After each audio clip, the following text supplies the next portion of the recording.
Thank you so much for that comprehensive introduction.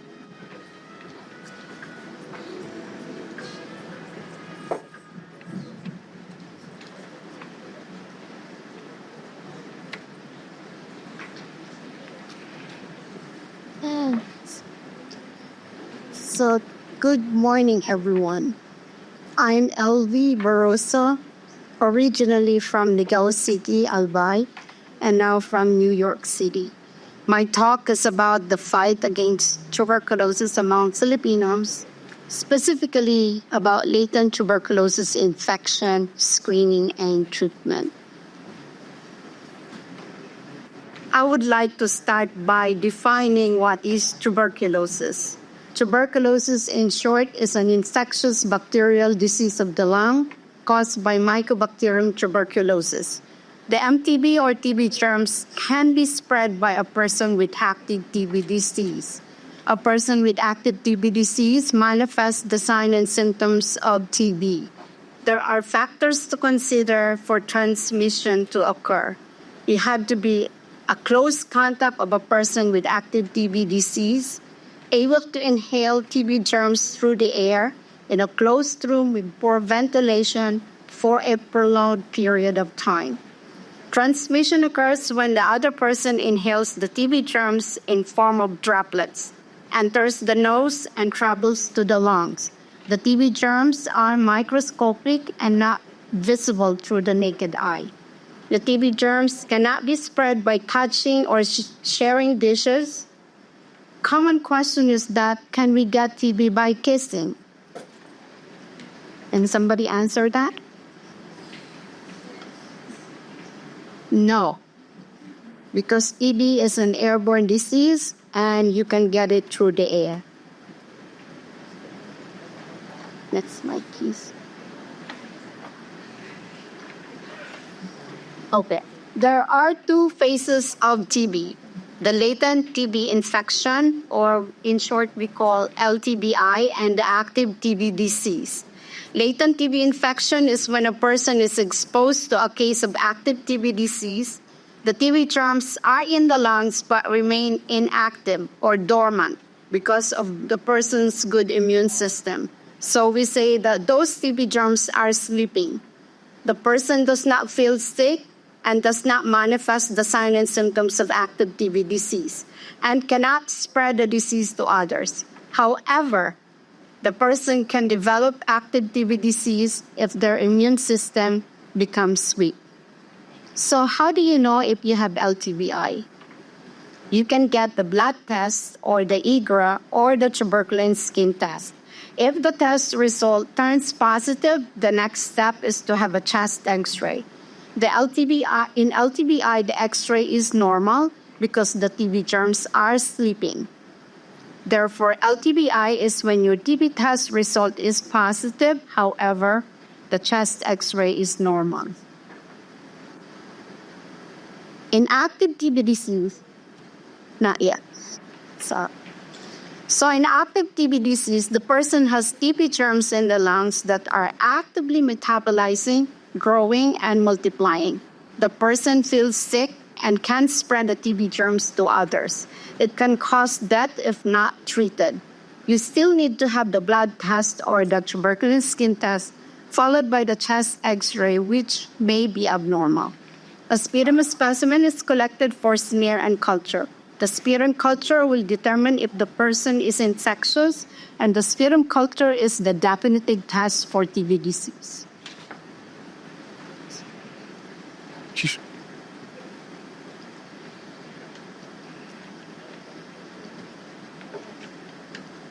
Now, why do we need to fight against TB?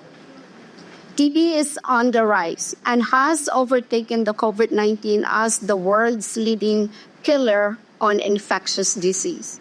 Globally, 8.2 million people were newly diagnosed with TB in 2023, and it marks a significant increase from 7.5 million new TB cases reported in 2022.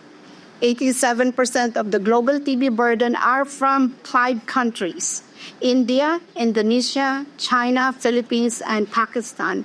And On demographics, 55% are men, 33% women, and 12% children and adolescents. Next slide, please. TB among Filipinos. The most recent statistics from the Department of Health in Philippines, there are about 612,534 TB cases. Philippines is the third highest in prevalence rate. When we say prevalence, that includes new and old cases. And fourth highest in incidence. When we say incidence, those are only the new cases around the world. And every day, more than 70 people die of TB in the Philippines. And many patients develop drug-resistant TB, which is harder to treat. So during the United Nations meeting held in New York City in 2019, the World Health Organization said it's time to end TB in the Philippines. The WHO made an urgent call for world leaders to take action and keep the promise they made to fight against TB. And our Secretary of Health promised to find and treat 2.5 million Filipinos with TB by 2022. So the question is, was this undertaken? The Philippines Strategic Elimination Plan was to achieve 50% reduction in TB mortality and 12% reduction in TB incidence by 2023. So the question is, have we achieved this goal?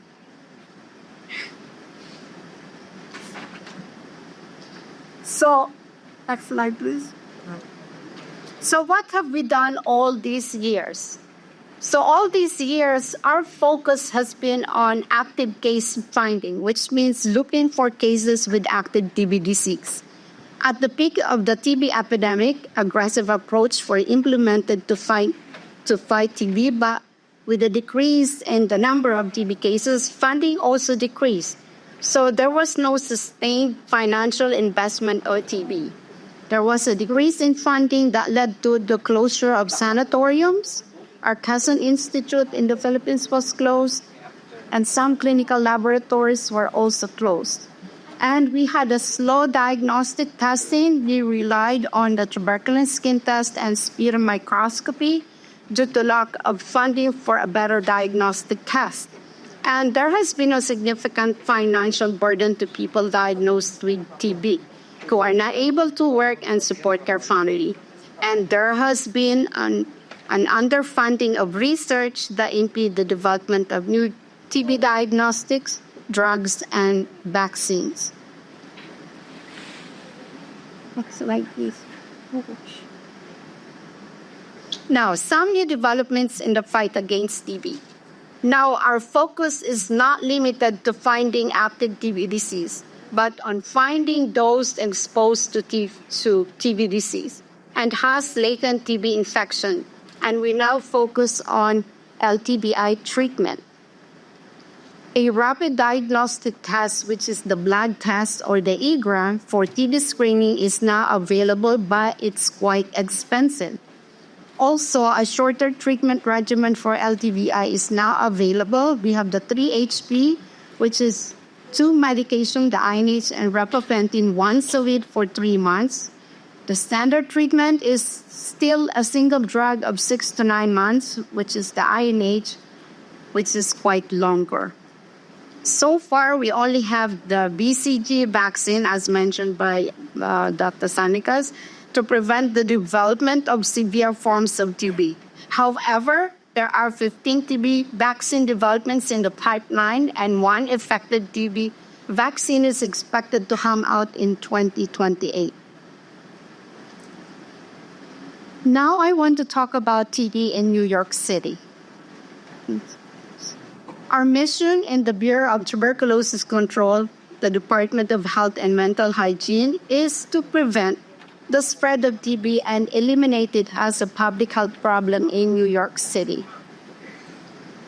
Our goals are to identify all individuals with suspected or confirmed active TB disease, ensure their appropriate treatment under directly absorbed therapy, which is our standard of care, and to ensure that individuals at high risk for progression from LTBI to active TB disease complete the treatment for LTBI and do not develop active TB disease.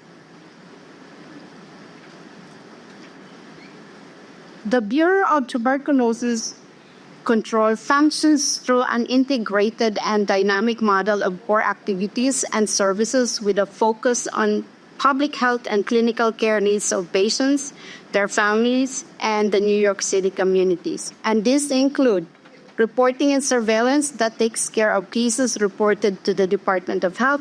We provide direct patient care at the Department of Health TB chest clinics. We provide free treatment. We have TB hotline manned by medical staff. The laboratory testing where specimens are sent for testing. Case management that takes care of patients after discharge from the hospital that is provided by case managers and public health advisors. Contact investigation that conducts TB screening to household contacts. Outbreak detection and response that takes care when there is TB outbreak. Outreach, education, and training where I work. The strategic data use when you can request statistics about TB, research, and program evaluation. These core activities are consistent with local, state, and national laws, regulations, and mandates. And the Bureau of TB Control works to ensure effective TB care, prevention, and control in New York City.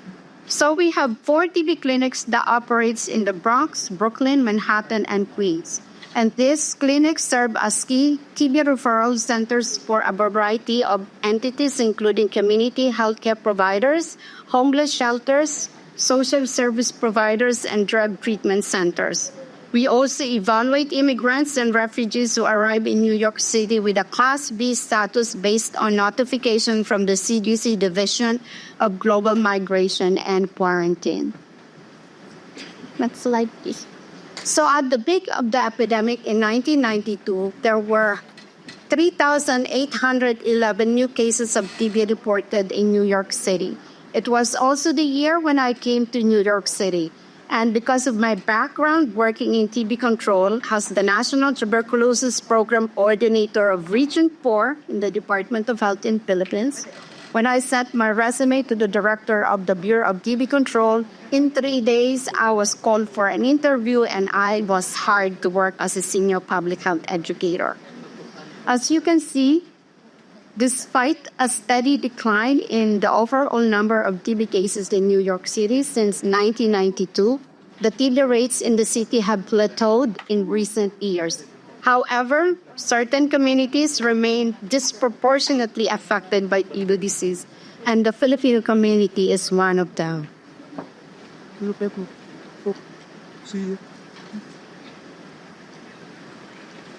So our current data on tuberculosis in New York City, 2023,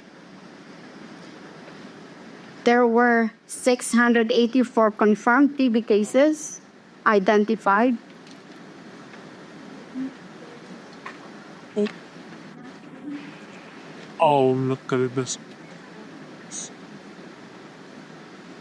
The citywide TB rate was 7.8 per 100,000 people, as opposed to the 2.9 national rate.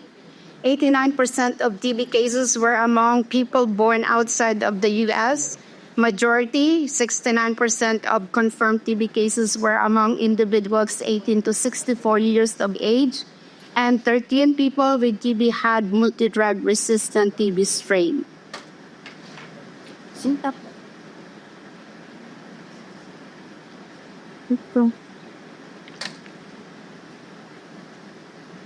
Before that,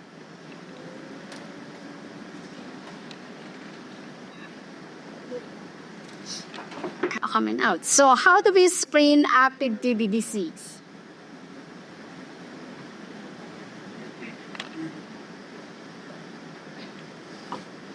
So all individuals who recently arrived in the U.S. are screened for symptoms of active TB disease.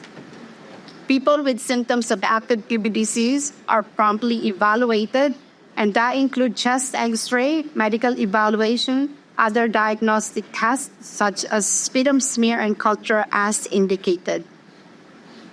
Next slide, please. Now, how do we evaluate active TB disease? Our chest centers have medical doctors with specialty on tuberculosis that conduct the medical history and physical exam. Chest X-ray is done to determine the extent of the disease in the lung. Sputum specimens are collected. 3 specimens are obtained 8 to 24 hours apart for acid-fast bacilli microscopy smears or sputum smear, for molecular testing, and for cultures or sputum culture, which is the definitive test for TB. Respiratory isolation is necessary for those with positive result on sputum smear. Sputum smear is the test that confirms the infectiousness of the person. Drug susceptibility test is done to know if a person has TB germs that are sensitive or resistant to the germs. And other specimens or tests are ordered as indicated. Next slide. Now, how do we screen a person with LTBI?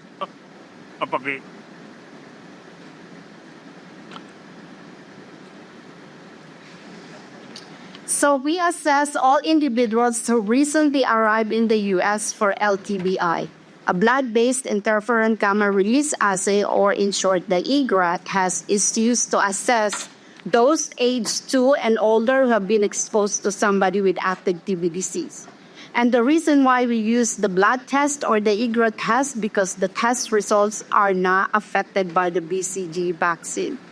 Tuberculosis skin test is also used to screen LTBI. People with positive TST results and also those with symptoms are promptly referred for chest X-ray and medical evaluation to rule out active TB disease. Next. Now, innovations in TB care in the last decade. Now we use the blood test, the interferon gamma release assay, or the IGRA, that is more specific than the tuberculosis skin test.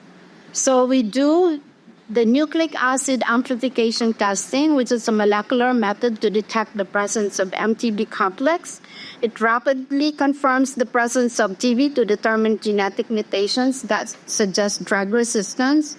We do whole genome sequencing that utilizes genetic information from the entire TB genome, identify MTB complex and species, detect genetic mutations with drug resistance, and identify the presence of single nucleotide polymorphism to characterize and compare TB strain. And the United States Preventive Service Task Force recommend testing for LTBI among adults at high risk for TB, identify persons with LTBI, and connecting them to treatment.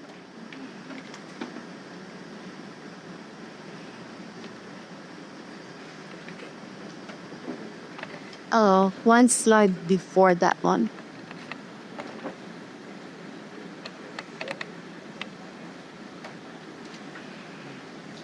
Can we move one slide before this one?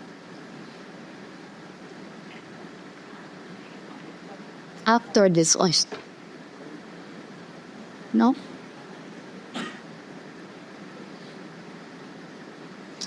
Okay, so before talking about the status of TB among Filipinos in New York City, I would like to talk about the new recommendations for LTBI treatment. So the standard treatment is INH, a single drug, for 6 to 12 months. That's the standard treatment. But now we have new shorter regimens. We have the 3HP, which is a combination of INH and repapentin once weekly for 12 weeks. That's short. And anybody that cannot take the INH and the repapentin, the other alternative is rifampin, which is a single drug daily for 4 months. And there's also another alternative, which is INH and rifampin, which is once weekly for 3 months. So those are the shorter regimens now that are available. Now, the status of TB among Filipinos in New York City. So in 2014-2015, Philippines was 4th among 10 countries of birth with high number of TB cases in New York City. Next slide, please. The barriers identified in seeking TB services among Filipinos in New York City are time away from work, so work is more priority than seeking care, immigration status, those with no legal papers do not seek care. Health insurance status, if a person does not have regular work, they may not have health insurance. Stigma associated with TB is still a big challenge, and the lack of knowledge about LTBI. So majority do not know what is LTBI or latent TB infection. So the strategies to decrease the TB burden among Filipinos in New York City. In 2016, as the lead in the outreach unit, I spearheaded TB outreach activities among Filipinos. I collaborated with the Philippine Nurses Association of New York and other Filipino community-based organizations in conducting TB education screening among Filipinos in Queens, where most of the Filipinos reside. And every year, I had to request funding from the Bureau of TB Control to conduct TB screening among Filipinos. And we use the blood test or the IGRA test for TB screening. Next slide, please. Now, the TB screening among Filipinos increased. So in 2017, the Bureau of Tuberculosis Control, we partnered with the PNANY, the Philippine Nurses Association of New York, on LTBI screening of Filipinos. So we tested 64 people in Queens, 21 tested positive on QFE, and 17 of those were Filipinos. The 17 Filipinos were scheduled for free LTBI evaluation at the DOH chest clinic, but only 5 of the 17, which is 29%, came for LTBI evaluation, and 3 out of 5 accepted LTBI treatment. So the problems encountered on TB screening. There's a low number of Filipinos come for LTBI evaluation at the DOH chest clinic. We were able to convince them to get tested for LTBI, but those with positive results were scheduled for appointments to the Department of Health Chest Clinic for a chest X-ray and LTBI evaluation, but they do not show up. And low number of Filipino patients that completed LTBI evaluation accept LTBI treatment. So some showed up for chest X-ray and evaluation, but they do not accept LTBI treatment. So in May 2021, I wrote a grant proposal in collaboration with the PNANY to the Association of Asian Pacific Community Health Organization under the CDC. And the purpose was to conduct a research that will increase the number of Filipinos accept TB care. And we were granted $10,000.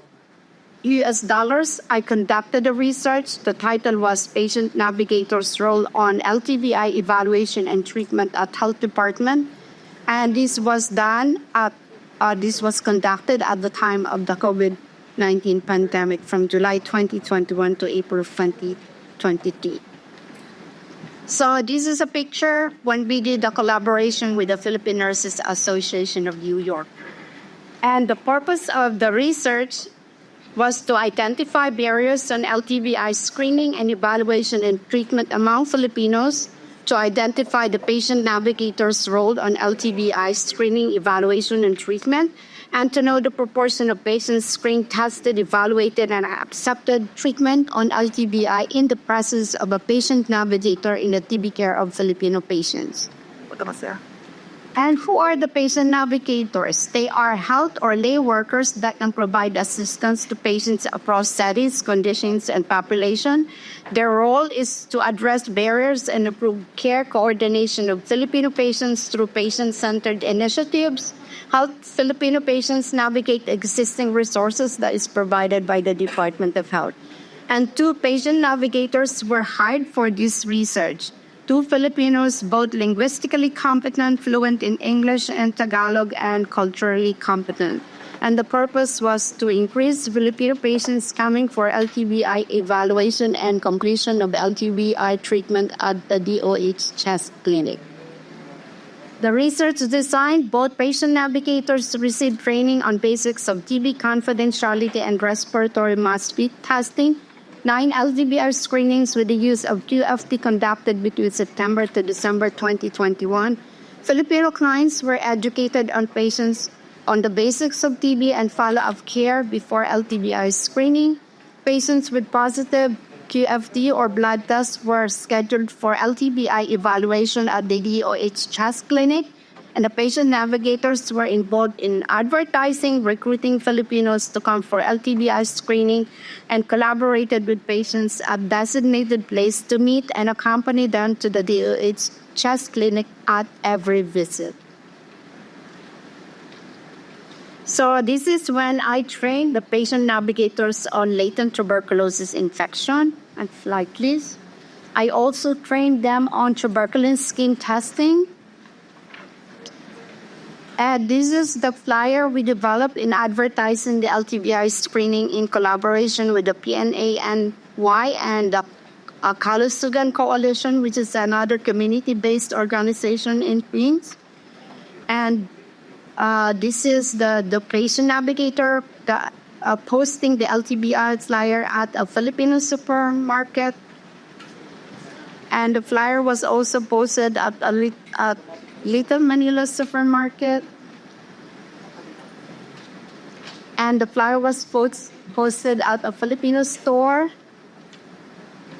This is also posting LTBI flyer at another Filipino store. The patient navigators recruited Filipinos at a Filipino restaurant. The PNANY advertising LTBI screening in Queens. This is LTBI screening at the Foundation of Filipino Artists Center. LTBI screening at the banquet hall. Another LTBI screening at the banquet hall. And this is LTBI screening at one of the churches in Queens, the Elmhurst Baptist Church.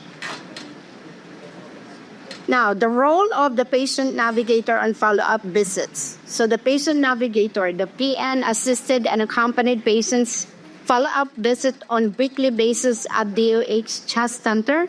They monitored patient issues about treatment, gave feedback to clinic-based public health nurse. They constantly reminded patients of the directly observed therapy schedule, which is our standard of care. They made follow-up call weekly to assess patient well-being, side effects from medication, and patient needs. And they also made a reminder call about their scheduled appointments. Now, the qualitative results of the 77 Filipinos tested during the LTBI screening events, 17 tested positive and 14. So this time, 82% were evaluated at the DOH Chest Center and 18 refused evaluation. And of the 14 evaluated at the DOH Chest Center, 8 accepted LTBI treatment, 3 were not offered treatment due to medical issues. One had fatty liver, elevated liver enzymes, and gastrointestinal issue. And 3 refused treatment. 1 refused treatment due to concern of side effects, 1 with no reason provided, and 1 moved to the Philippines permanently. And this is the comparison of outreach LTBI screening. In 2017, we did an outreach screening with no patient navigator. 64 Filipino tested, 17 positive on QFT, only 5 came for evaluation, which is 29%. 3 accepted LTBI treatment, 60%, and 2 refused LTBI treatment, which is 40%. While in 2021 outreach with the presence of the patient navigator, 78 Filipino tested, 17 positive on QFT, and this time 14 came for evaluation, which is 82%. 8 accepted LTBI treatment, 2 refused LTBI treatment, 3 not placed on treatment due to medical issues, and 1 moved to Philippines permanently. This is to show you the comparison of the outreach TB screening among Filipinos in 2017 with no patient navigator and in 2021 with patient navigator. And you can see the number evaluated in 2017, the one that came for evaluation was only 5, while in 2021, with the presence of the patient navigator, 14 came for evaluation, which is 82%. Now, the qualitative results. So these are common themes identified from the patient navigator's field notes. Patients not comfortable going to the DOH chest clinic, patient overwhelmed about how many medications, patient requested second opinion, patient concerned about other medical conditions, patient hesitant to accept treatment, patient appreciated access to treatment, and patient appreciated the patient navigator's assistance. And the common themes identified from the patient interviews. It was helpful to have patient navigator at the center. The PN educated me on TB and other services. PN made my visit to center comfortable. MD explained treatment while my primary care physician did not. PN encouraged me to come for follow-up visit. PN encouraged me to continue and complete treatment. I prefer to have PN coming to the center, and I had peace of mind of being 100% cleared of TB germs from my body. And the barriers identified by the patient navigator on LTBI evaluation. Not comfortable coming to the health department clinic, time away from work. The stigma associated with TB is a challenge. Low perceived risk of LTBI. A person with LTBI does not feel sick and does not feel the need for evaluation. The lack of trust is a big challenge and travel concern due to the pandemic.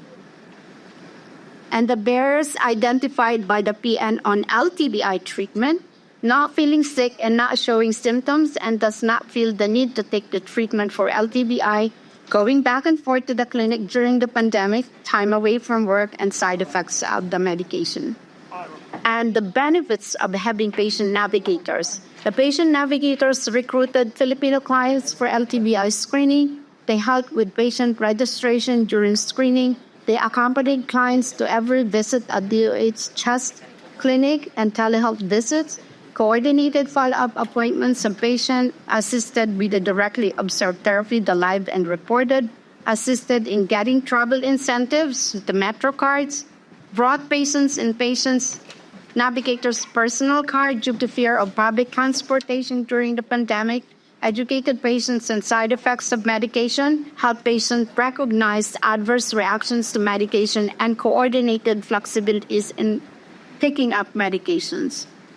The limitation of the research, the pandemic was a big hindrance in recruiting Filipinos for LTBI screening, and clients were scared to travel via public transportation to come for screening and evaluation at the DOH chest clinic.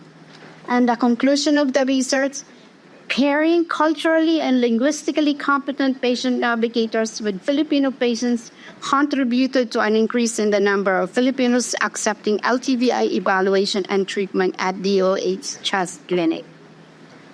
And because of those initiatives that we did, Philippines was the 4th among 10 countries with high number of TB cases. And the recent data in 2023, we are now relegated to 8. So from 4th now, we are 8 among 10 countries with high number of TB cases in New York City. And the research, previous.